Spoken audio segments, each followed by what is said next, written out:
Hey guys, what's up? It's Jake with the 501 Whiskey Club, and today I'm going to be taking a look at a pretty new bourbon that's come out of a distillery that I cannot believe we have not covered yet. Somehow, miraculously, we have not covered Rock Town Distillery at all on this channel, which doesn't make a lot of sense. We're a YouTube channel that's based out of Little Rock, Arkansas, and now this is a distillery based out of Little Rock, Arkansas. So the fact that we have not yet covered one of their products is kind of amazing to me, because they do have some really good ones, including this one. I am in love with this bourbon. This one's a very unique bourbon as well. That's something that I really do love about Rock Town Distillery and what they've been putting out over the past couple of years. But before I go too deep into the distillery itself, I'm going to do a little bit more talking about the bourbon here. Now this is the Rock Town Distillery Arkansas Rice Straight Bourbon Whiskey. And yes, you heard me right. I said rice, not rye. Now, that's pretty interesting. I don't really know of many other bourbons, if any, right now that are produced with a large portion of rice in the mash bill. Now, correct me if I'm wrong. Drop me a comment. I'm really interested to see what else is out there, if there is anything else that's producing something like that. Now, this one comes in at 92 proof or 46.7, wow, 46% alcohol by volume. That would be some math, wouldn't it? Now this has 54% corn in the mash bill, as well as 36% Arkansas rice, and it has 10% malted barley. So that's kind of what we're looking at as far as how they've created the mash bill. Now it was double distilled at the Rock Town Distillery in Little Rock, Arkansas. And what's interesting about this one to me is the fact that they decided to go with rice, something, like I said, I really haven't heard anybody else doing.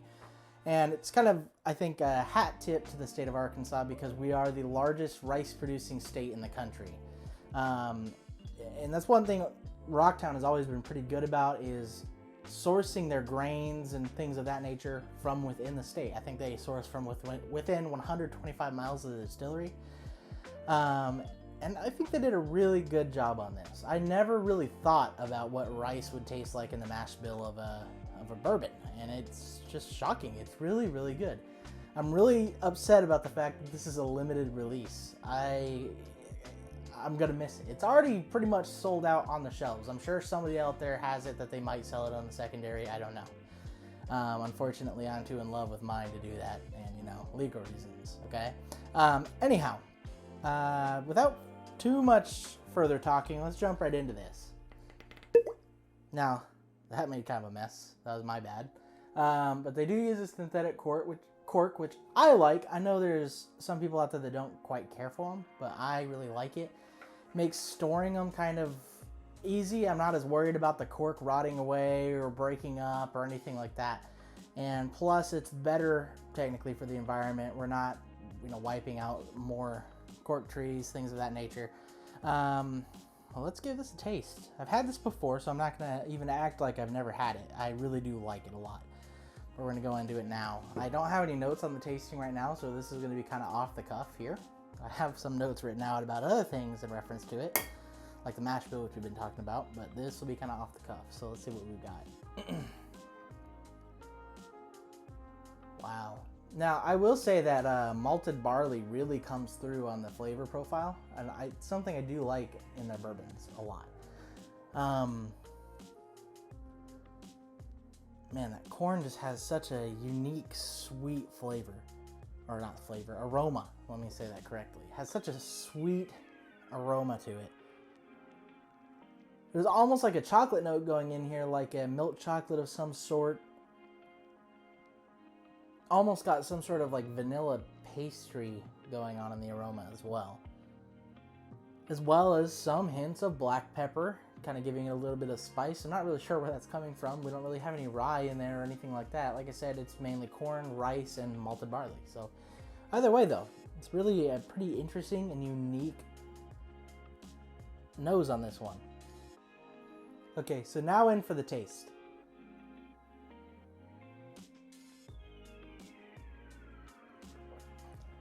Oh yeah, it's wonderful. Now it is lower proof than what I normally go for. Usually, as you guys probably already know, I'm in love with these high proof, barrel proof, whatever you want to call it. entries. I love higher proof whiskey, but this, being as low proof as it is at 92 proof, it's really holding up. It still puts up a fight on the way down too, but it's super rounded and sweet, and but it's not overly sweet. We're not facing like this overly sweetened flavor that you get in some of these other whiskeys. I think this one, if I'm correct, yes, it was aged 2 years at the Rock Town Distillery, which I don't know how Arkansas translates as far as aging bourbon and whiskey, things of that nature. Because I know Texas, for example, they've got that really hot Texas heat. Things age a little bit faster. And, you know, we border right on Texas, and I will tell you, it gets hot here. Hot and humid every summer. And usually, most of the year is pretty warm here. Now, this year has been a pretty cold winter so far. We're here in the middle of January right now, and it's pretty cold out.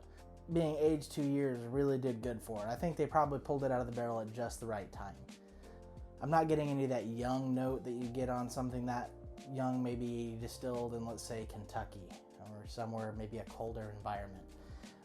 Does not have that young kind of grassy note to it. I don't know if grassy is the right term, but that's kind of what I get out of it, usually on a younger bourbon. And then also, you know, it's not overly viscous, but it is leaving fingers on the glass that are pretty remarkable. Overall, I am very happy that I bought this bottle. Crazy story is I was procrastinating buying a bottle for a while. I'd been out of the state quite a bit during that time period when they released it. I went in and I was talking to one of my buddies that works there at the distillery in the tasting room, and he was kind of telling me that it was flying off the shelves faster than some of the other stuff, and kind of got me intrigued. Tried a little bit, and I was really in love with it then, but I, for some reason, just procrastinated on buying it, probably because I just didn't want to spend money. But in December, kind of mid to end December, I went back into the distillery. Again, got told how great it is, and I tasted it and agreed completely. And they told me, hey man, you know, it's selling out. What's left on the shelf in here is all we've got. So I look over at the shelf right before I'm leaving, and there was 2 bottles left. So me and my buddy snagged the last 2 bottles that they had at the distillery. So barely got this bottle, is what I can say. Because I remember there was a few more in there when we arrived. So it was definitely flying off the shelf faster than I definitely expected it to. So I'm really glad that I was able to get my hands on it. This, again, is a great, great bourbon coming out of their distillery, which doesn't surprise me. They have several other really interesting, really good offerings that they have at their distillery. One of them being this Arkansas single barrel rye whiskey. This one is one of the older batches. Their newer batch has been aged for 6 years, and it is phenomenal. This one is still absolutely great, but this one was aged for 36 months. And again, same thing, 125 miles. All the grains and whatnot came from 125 miles surrounding the distillery. So that's a great one. Or another one that I've really loved, if I can see where I put it, be the Rock Town peated bourbon. I know, it's crazy. I think Whiskey Tribe did a video on this. If you want to go check that out, we may do a video on it later on down the line. But really tonight, my main focus is on this rice bourbon whiskey. Absolutely phenomenal. The stuff that Phil Brandon with Rock Town is putting out has been blowing my mind this year. So, you know, guys, keep it up. It's amazing. I love it. But without further ado, I think that covers this bourbon for me. Definitely worth buying if you can find it anywhere, but I don't know how feasible that's going to be. I also just want to put a disclaimer out there saying that we're not sponsored, endorsed, anything like that from Rock Town Distillery. I just happen to like the stuff they're putting out, and I bought this all with my own money. Anyways, if you haven't already, check out our Patreon. We've got it up in the links below. It just helps us keep bringing more content to you guys, helps us get our hands on some more whiskey, because, you know, whiskey's kind of expensive. And I'm just broke our cans in over here, so we're going to try and keep bringing you all the great content we can, and that definitely helps us do that. Also, check out our 501 Whiskey podcast. You can get that pretty much anywhere you'd get your podcast normally. We do a lot of more in-depth dives into bourbon and scotch itself, so it's definitely something that's worth checking out. Also, if you haven't already, check out our website, www.501whiskeyclub.com. Again, that's 501whiskeyclub.com. Got some forums, other cool things going on over there. Other than that, I will catch you guys on the next video. Just like and subscribe.